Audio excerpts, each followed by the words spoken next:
네, 사법농단에 연루된 임성근 전 부장판사 탄핵소추 헌법재판소가 각하를 했습니다.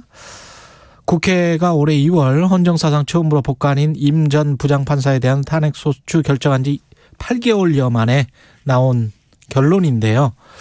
판결의 의미, 결정의 의미, 예. 임 전 부장판사에 대한 탄핵소추를 주도한 더불어민주당 이탄희 의원님 연결되어 있습니다. 안녕하세요, 의원님. 네, 안녕하세요. 이탄입니다. 예. 일단은 각하가 어떤 결정인지 잘 모르시는 청취자분들도 있을 것 같은데요. 예, 각하가 네. 어떤 결정입니까? 그냥 본안 재판을 안 하겠다라는 결정이에요. 예. 네. 판단을 하지 않겠다. 예. 맞습니다. 네. 이게 그렇게 나온 이유는 뭘까요? 헌법재판관들이 다수가. 이제 좀 구체적으로 말씀드리기 시작하면 이제 여러 가지 말씀을 드릴 수 있는데요. 예.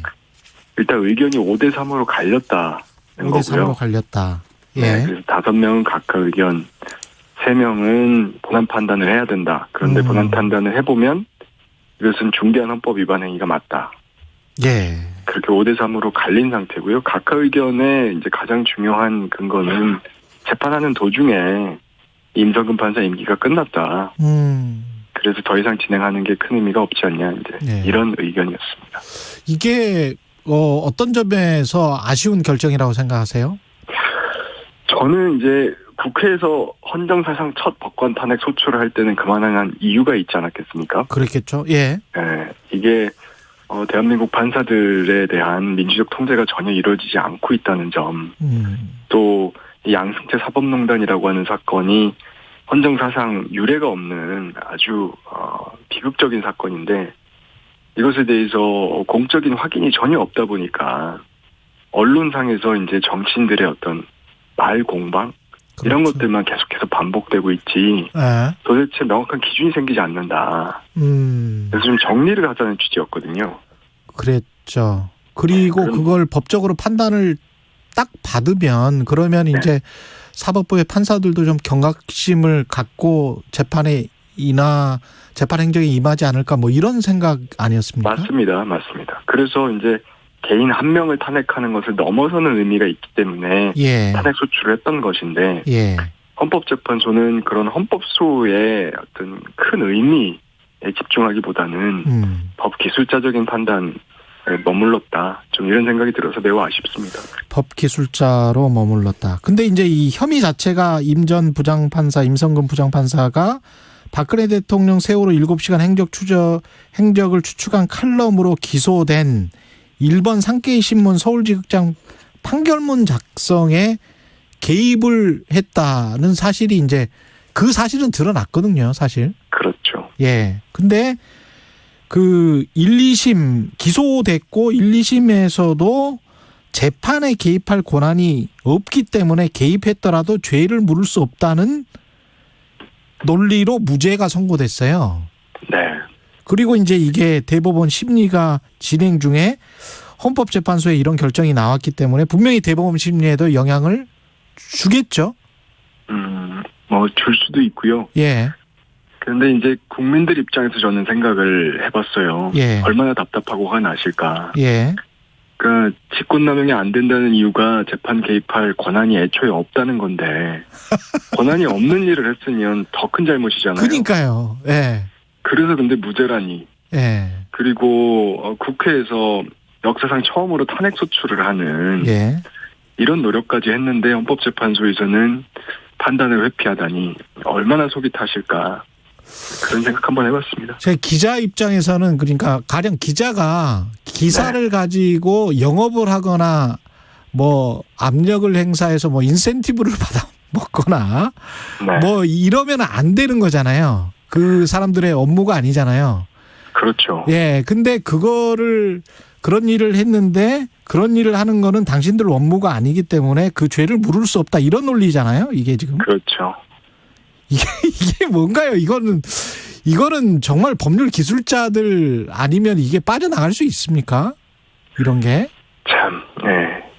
저도 뭐라고 드릴 말씀이 없습니다. 그래서 이제 저희가, 각고의 노력을 해서 굉장히 쉽지 않았거든요. 탄핵소추하는 게. 예. 당 내에서도 또 정치권 전체적으로도 쉽지 않은 과정이었는데 예. 그걸 듣고 소초안을 의결했던 것인데 많이 아쉽습니다. 예. 근데 이제 5대3이라고 아까 말씀하셨는데 그 헌법재판관은 9명이고 한 분인 문영배 네. 재판관은 이탄희 네. 의원님도 아마 잘 아실 거고요. 저도 사실은 한 10여 년 전에 굉장히 오랫동안 인터뷰를 한 재판관입니다. 네. 판사님이고 제가 존경했던 분 중에 한 분인데 이분도 탄핵소추 자체는 적법했으나 법복을 벗은 시점이 종료됐다. 그래서 더는 판단하지 않겠다. 이렇게 이제 하고 사실 제가 이제 많이 아쉬운 거는요. 기권을 한 거죠. 예. 네. 예. 많이 아쉬운 거는 예. 생각을 한번 해보면 우리가 탄핵소추 대상은 대부분 임기제 공무원이거든요. 예. 다 임기가 있어요. 그러면 재판하는 도중에 시간을 끌다가 임기가 끝나는 경우는 앞으로도 얼마든지 있을 수 있고요. 또는 임기 직전에 헌법위반 행위를 하는 경우가 있을 수 있잖아요. 예. 이런 경우에는 그러면 다 각하가 되는 것이냐, 다 면죄부가 부여되는 것이냐, 이거에 대한 답이 없어요. 그렇죠. 예. 그리고 또 한 가지는 지금 우리가 2월 달에 탄핵 소추를 했는데 거의 한 9개월 가까이 지나서 이제 각하가 되는 거잖아요. 그러면 이런 절차, 이런 과정이라고 하면 설사 작년에 21대 국회가 구성된 직후에 우리가 여름에 탄핵 소추를 했었다 하더라도 예. 임성근 판사가 2월 말일로 이제 퇴직을 했기 때문에 또 각하될 수도 있는 상황이었거든요. 예. 그러면 도대체 이런 그 사법농단이라고 하는 역사적 사건에 있어서 이 국가기관이 할 수 있는 일은 아무것도 없다라는 결론이 돼버리는데 이것에 대해서 헌법재판관들이 조금 더 적극적으로 좀 행동을 해줬어야 되는 거 아니냐. 예. 이게 이런 점을 전 지적합니다. 네. 예, 다른 재판관 한 분도 그 이야기 했는데 결국은 입법적 개선이 입법이 없어서 그런 것이다. 이렇게 이제 이야기를 하는 것도 있고요. 이 입법적 개선이 필요한 사안이라고 보십니까? 네, 어쨌든 이제 저희로서는 할 수 있는 일은 다 해야 된다고 생각합니다. 그래서 국회가 입법권이 있으니까요. 예.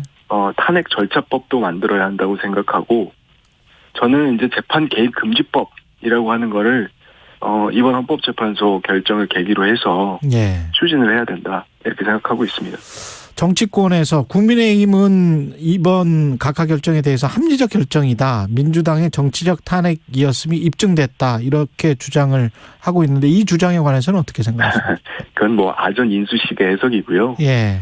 그 헌법재판관 9분 중에서 어느 누구도 이게 잘못이 없었다라고 하는 임성근 주장에 대해서 손들어준 사람이 없거든요. 예. 그래서 그 해석은 맞지 않고요. 예, 내용 자체는 잘못된 것이라는 거는 다 확인이 됐다. 네. 예. 본안 판단으로 나아간 재판관들은 전원이 다 일치해서 이 행위는 중대한 헌법 위반 행위고 우리 헌정사에서 다시는 반복되면 안 된다. 예. 라고 명확하게 판단을 했습니다. 예. 그래서 저는 그게 소수 의견이라고 해서 효력이 없는 게 아니고요. 앞으로 우리 국가기관 운영하는 데 있어서 중요한 기준이 될 거라고 봅니다. 예. 의원님이 이제 사법개혁의 상징처럼 여겨졌고, 그래서 이제 국회의원이 되신 건데, 현 정부의 사법개혁 의지나 앞으로의 과제, 이런 것도 궁금합니다. 마지막으로. 저는 이제 사법개혁은 국회가 해야 될 일이라고 생각해요. 예. 국회가 입법으로서 새로운 제도를 만들어서 법원을 더 투명하게 만들고, 그래서 국민들이 볼 때 판사도 더 이상 신이 아니고, 법원도 다른 국가기관과 마찬가지로 판사들의 것이 아니라 국민들의 것이라고 받아들이실 수 있게 만들어줘야 된다고 생각합니다. 예. 그래서 사실은 이것은 정부를 넘어서는 일이고요. 예.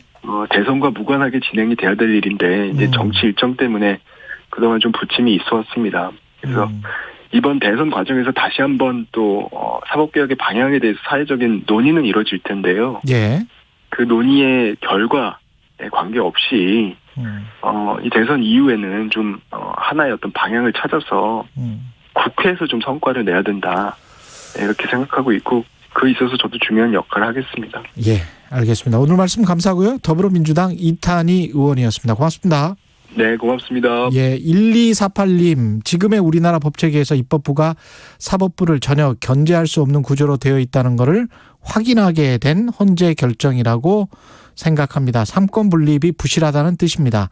국회는 판사들이 부정을 저지르고 파면 전에 퇴직함으로써 책임을 회피하는 꼼수를 부리지 못하도록 입법의 허술한 부분을 보완해야 합니다. 이렇게 말씀하셨습니다. 잠시 후 3부에서는 아주대학교 심리학과 김경일 교수와 함께하는 뉴스는 쉽니다. 준비되어 있습니다.